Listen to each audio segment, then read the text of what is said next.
Okay, YouTube, I'm back. I had to put some clothes on. Let me try to sit this computer. Hold on, give me a second. Really, there's some same little glitches that Unique and Apologetic was getting. So give me a second. Let's see. This should work. Better. Better. Let me see. Maybe. Maybe not. Let me see. These cameras are really weird. If I can get it to focus. Okay, YouTube, I'm back. Like I said earlier, I had to write things down to process what I'm going to talk about. And that means I think that it's coming from a unique place that nobody can, uh, you know, copy or emulate. So we're all made uniquely and, you know, uh, one vessel. So when people are out here attempting, and I've seen a lot of that where a lot of people are going and trying to steal and make different accounts under people's pictures, and they'll get caught up soon enough. I mean, I would just, share with the world, don't worry about the copycats. Do what you can do and then go forward. If they don't really have good sense to know that that's wrong, then the Most High will show them that it's wrong. So just uh, again, it's coming from a place of from within me, and that's how I process from spirit, my spirit. But I still do need to go through my rehabilitation or counseling based on what I experienced, what I was put through. If you watch some of the other videos, you would kind of know a little bit about that. But today we're going on this video, I'll just talk a little bit about uh, you can choose either faith or fear. We have the free will to choose what we want to embody every day we wake up. The first 20 minutes that you get up, you choose how your day is going to go. You choose uh, how your emotions will uh, how your emotions will play a part in your day. And so uh, yeah, we have the free will to choose fear or faith. And so in Baruch, I was reading the Apocrypha, and I found in second Baruch. But let me take that back, because the Apocrypha has only the first Baruch. So I had to pull out my Sefer Bible. In the Sefer Bible, it does have a second Baruch in it. And so when you look in second Baruch, it talks about, um, you know, how we first went into uh, slavery. And the Most High did give us warning that there was going to be a nation to come and just pillage and rape and take over and steal, destroy, all of that. He warned us, but we didn't take heed to that warning, and so that's why our forefathers, you know, was sent, and foremothers was sent into the captivity, where we still stand as of today. As we're coming out. This is the beginning of we're being released, because Pluto is here doing some damage. Pluto is Hades. Hades is Pluto. Pull up the Blue Letter Bible and look it up. It's called research. So it was awesome to find that out through Big Judah and Big Levi, those guys. It was awesome. But going back to the topic, yeah, our forefathers were led into captivity, whereas in verse 4, in second Baruch, God said, unto the city shall be delivered up for a time. Now, when he says delivered up for a time, that means it's not going to be forever. And so the next verse says, and the people shall be chastened during a time. Same thing there. It's going to happen. It happened. It seemed like it was forever, but now that actual generational curse is being lifted. We are being relieved by the Most High God. So he said that the people shall be chastened during a time, and the world will not be given over to oblivion. Now, that scripture basically states that as the, I would say, the enemy, because in Revelation, and I think it's in Daniel too, where the Most High talked about giving the kingdom over to Satan for a time, for 1,260 days. He was given that time to run his kingdom, was he not? I would say he did. And so while he was tearing and ripping up and doing whatever he could do, and his attempt on snatching as many of the Most High's people as he could in his time frame, that time is now up. So that's what the Most High means by the world will not be given over to oblivion, meaning that the enemy will not be able to totally destroy the world. And so the third verse, going down to the third verse, it says, this building now built in your midst is not that which is revealed with me. Again, this building now built in your midst is not that which is revealed of me. Remember, he was speaking to Baruch. He was talking to Baruch, okay? So when he was talking to him, he was letting him know the building that was built at that time. When you think about building, you have to say to yourself, okay, where does the Most High dwell? He dwells in vessels. What are vessels? Vessels are people. His people. So as his people, if you look at the other meaning of building is a people. That's what he's describing. Because people are built up in the body of Christ, okay? And so to make that body, it has to be different parts and different pieces. That person does their thing. This person does their thing over here. And this other person runs their platform that way. But as everybody is building, that big puzzle is being put together. We are the pieces of that big puzzle, which is called a building. So he was telling Baruch that the people that was our people that was there standing with him, that had judgment upon them, was not going to be the people revealed to him. And meaning that his actual gospel, his word, his spirit, because they were under judgment, if that makes sense. They were in trouble. Trouble was on its way. So if you go further down, let's see here. When Adam transgressed the commandment, it was removed from him, as also paradise. So I kind of explained that.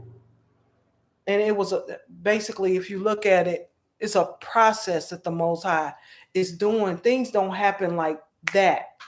He can make it happen in a second. But he was still showing mercy and grace and giving our people the time to turn back to him, which we did not. Our forefathers did not. Foremothers did not. And so, uh, let's see, the next verse, in the 5th verse, Baruch was speaking to God that he was destined, to grieve for Zion. Zion is a kingdom. It's a word for a kingdom. And I haven't really done a lot of research on that word, but you get the gist of it. But I'm going by what's specifically in the Sefer. And so Zion caused the enemies. Oh, no, no, no, no. Let me reread. Let me reread that. In the 5th verse, Baruch was speaking to God that he was destined to grieve for Zion because the enemies will come and pollute the sanctuary and lead God's inheritance, heirs, into captivity and make themselves masters of those that God loved. That's what it says. My bad. And so, um, what's awesome about that, God, let us know. Our forefathers, he told us, um, a nation will come up on you and they will pollute the sanctuary and lead you into captivity. So that's what happened. And again, we're going to get to the point of choosing fear or faith. And so the next scripture, verse 5, no, chapter 5 and verse, second verse. The Most High said, uh, my name and my glory are unto all eternity. So his name will never be wiped away. Now, we don't know his true name because we got people saying God. We got people say Yah. People saying Yahuwah. We got people speaking Hawa. We got people saying Ah. That's A-H, Ah. We have people speak Allah. And so, according to, I believe it's your culture, how you were brought up, that is the name that you are familiar with. And so I don't knock that because that's not my place, nor do I have the ability to even decipher that in mind or even fathom what his true name is. We don't know. I'm not going to make that an argument. We're going to go forward. So check this out. As the Most High said, and my judgment shall maintain its right in its own time. So when we know that previously in Baruch that we went into captivity, our forefathers, right? And he made a statement that uh, his name and his glory are unto all eternity. That's even now, right today. And his judgment shall maintain its right in its own time, meaning that he allowed the enemy to do what he was sent to do. He allowed it. People cry and fuss. Why would God let this happen? We can't question God. We can't question God. We have to realize that it's done for a reason. Nothing is coincidental because coincidence is not a word in the Most High's vocabulary. That's man's vocabulary. Now, peep this. His judgment shall maintain its right in its own time. Look at that from our perspective. That means, okay, if we in captivity or, you know what I'm saying, and in the Most High's judgment will maintain its right in its own time. And he gave us signs and symbols to know the season. Then that means you're not going to let it last forever. Awesome, right? Did you get? I hope y'all get it. Anyway, so as the army in let's do verse uh, chapter 6, verse 1. As the army circled around the city, Baruch left the people and just went ahead and stood by an oak tree, right? And so I'm just kind of breaking this down in layman's terms. It is, you can actually pull it up and see that it says that. But uh, by this tree, he grieved and lamented. He was, crying. He was upset because he saw that the captivity was on the people. It was up on the people at that point. Okay. And then suddenly a strong ruach came unto Baruch and raised him. Now, ruach means spirit. Ruach is Hebrew for spirit, a spirit, an angel, a spirit. The ruach raised Baruch and held him aloft over the wall of Jerusalem so he could witness what the Most High wanted him to see for the sake of the end of evil's rule. Feel me? So, uh, if there's no report of how God moved, then how would we have hope in what's to come? So he allowed Baruch to be raised. He sent the angel. Angel raised him up so he could see. Now, as he was in the air, did I wash my eyebrows right? Shame on me. As he as he was in the air, Baruch was allowed to see four angels standing at the four corners of the city. Okay. And so each of them was holding a torch of fire in his hands. While the nation was coming in to ravage the people and take over and take pillage, the angels was right there. That means the presence of the Most High was there.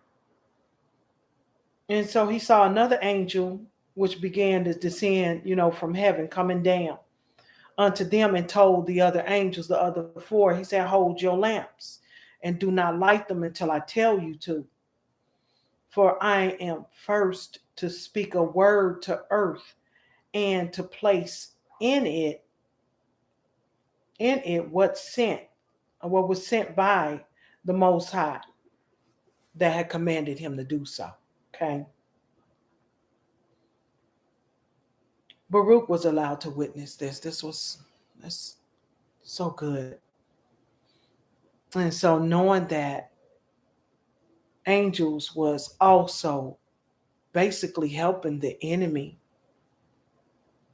to do what they were supposed to do to our forefathers. That's what that is. Wow. God's will be done. That's all I'm saying. Awesome. And so when we think about, different sieges or wars and stuff taking place, such as now, what's happening right now, Russia and Ukraine, okay? You better know it's angels over there doing their thing as well. Ascended masters, benevolent ancestors, our ancestors, benevolent ancestors, are in their places to assure that God's will be fulfilled. They're here. They're doing their thing. It's time. So man alone did not have, the common sense without the Most High to create an earthly army, if you think about it. Just to kind of look at that as well. The military, for example, how did they know to make and create different ranks? Who gave them that mindset that we need a general here and a sergeant there, and then put some people under them? And then you tell these soldiers what to do and where to go. That's the same thing as how the Most High runs and the angels. So we got archangels. We got some higher angels. I don't know what the seraphims, under them some fiery angels, I believe. Um, we've got guardian angels. We've got ascended masters, and then we have the benevolent ancestors. They're all in place doing their thing, just like we are supposed to be here on earth playing, enjoying ourselves, yet having a godly experience in this earthly body, but at the same time to do our part in helping a brother or a sister along the way, to pull them out of the mud and mire of what the last kingdom buried everybody in. We ignorantly didn't know, a lot of us. There were some people who did know and did their will. Anyway, anywho, that's a whole nother thing.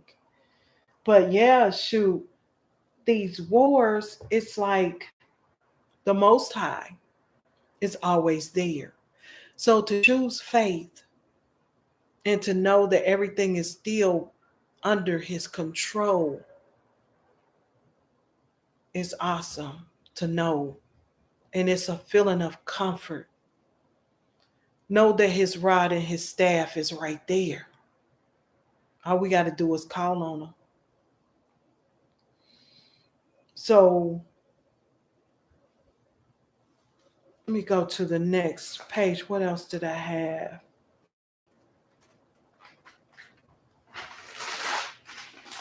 Okay, the next verse said,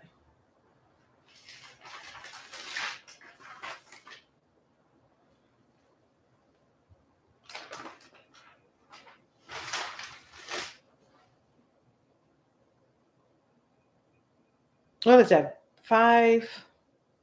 The fifth verse. I think I'm still on. Did I write that down right?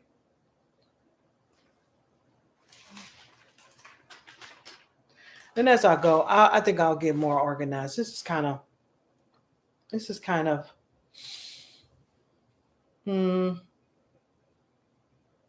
it's a lot that I think I want to say, and I'm just getting overwhelmed. But anyway, excuse me, YouTube.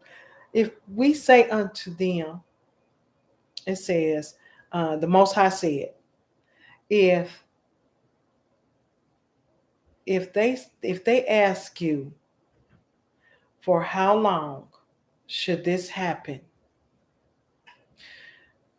How long has God brought upon us this retribution? That's what I want to get at. The Most High said, and this is in verse 5, say unto them, you and those like you, who shall have seen this evil. So that means they've already seen the evil come up on another people, which was us, our people. Now that the actual the tables have turned, and the Most High said, the same things that have been done unto my chosen ones will be done unto the other nations.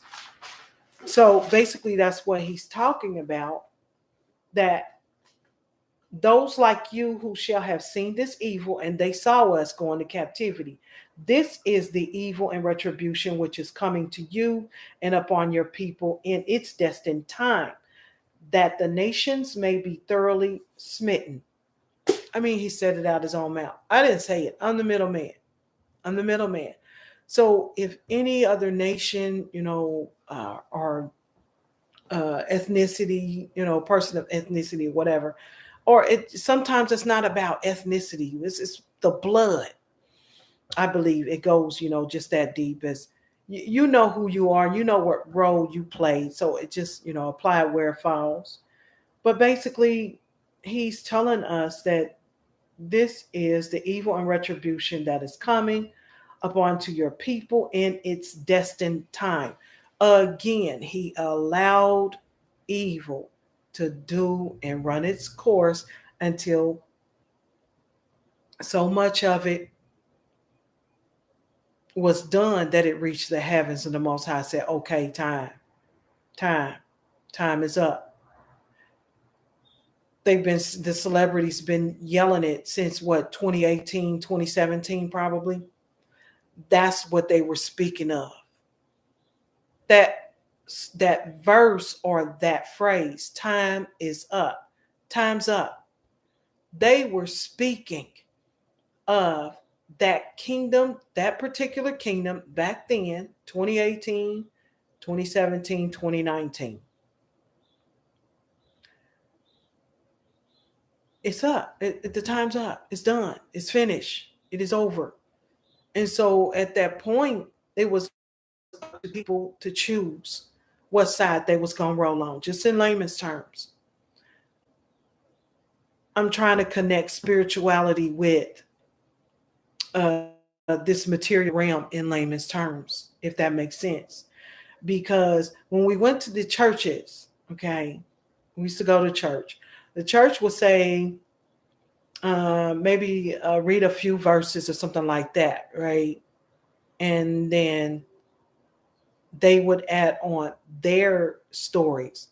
In a sense, we could actually we could understand to a level, but it wasn't connecting to the point where it really mattered to everybody. It really didn't connect. There was not a full connection there, which still to me left a void. That's why I came out of the church. There's nothing I could do there. Uh, but yeah, and it says here further, and they shall be in anguish. Again, he says in 7 verse, and if they say at that time, for how long? He says in 8, you will say to them, ye who have drunk the dregs, the judgment of the lofty one who has no respect of persons. Now, I kind of stopped there because I think I want to make a second part, but I didn't understand what dregs was, and I just kind of looked it up, and it says the dregs is the worst and the lowest part of something. Then it made sense to me because we were the lowest in the world. They made us the worst part of the peoples. We were tagged and labeled as this and that. And it was by any authority, it was by any nation, and it was by any system that was set up against us. And so now that things are changing, we are being lifted out if we allow the Most High to lift us out. If we continue to stay where we are, if you're comfortable in the old way of being, in other words, then you pretty much telling yourself that you're comfortable where you at. I'm going. Bye. I'm out. I'm out. Long story short. Long story short. The Most High has allowed the enemy to do things for a time to us. And if you choose fear, they will continue that same behavior only by your will. When you ride on faith and know that the Most High got your back, they can't touch you. Enemy can't touch you. You hear me?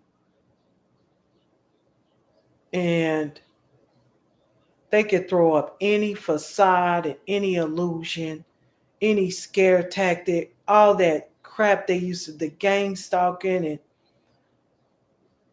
messing with your car. And I've been through it. I've been through it. The Most High told me to just keep going.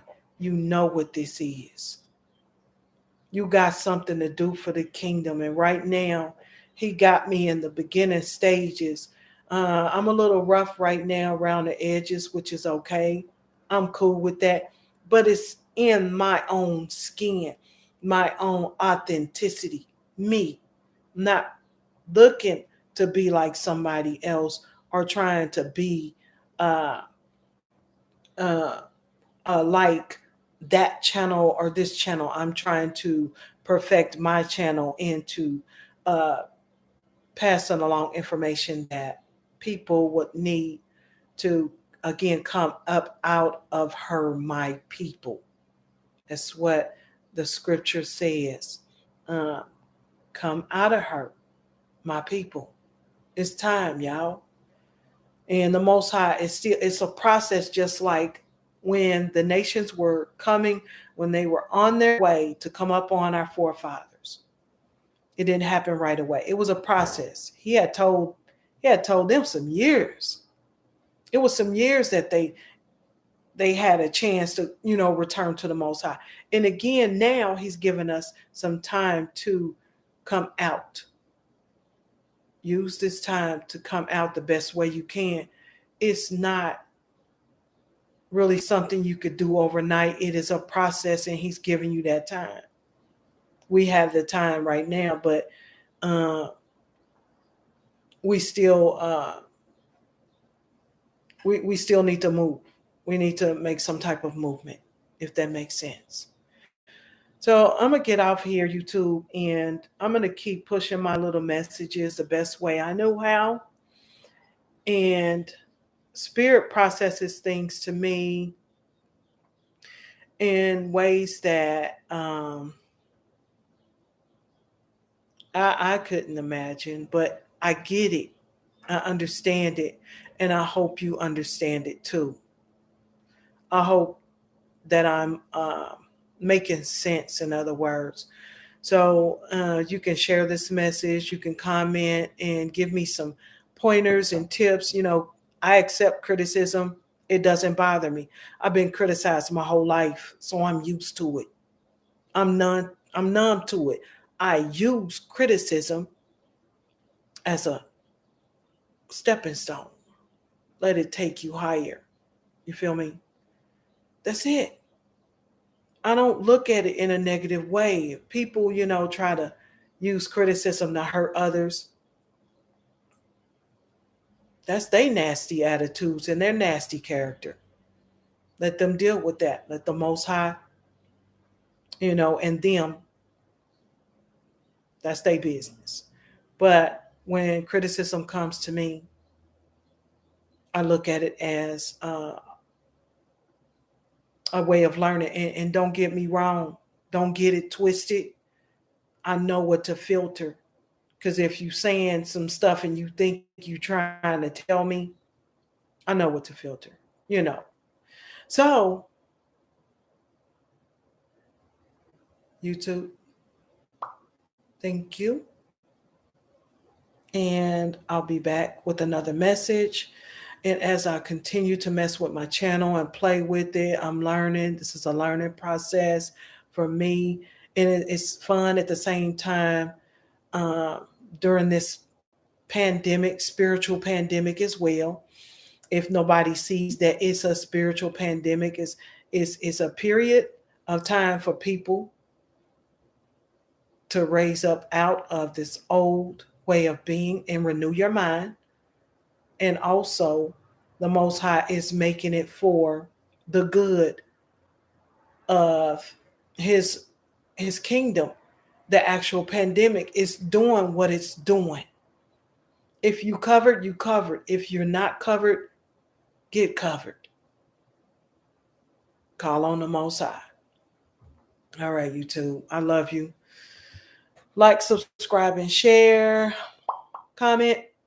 And I'll see you when I see you.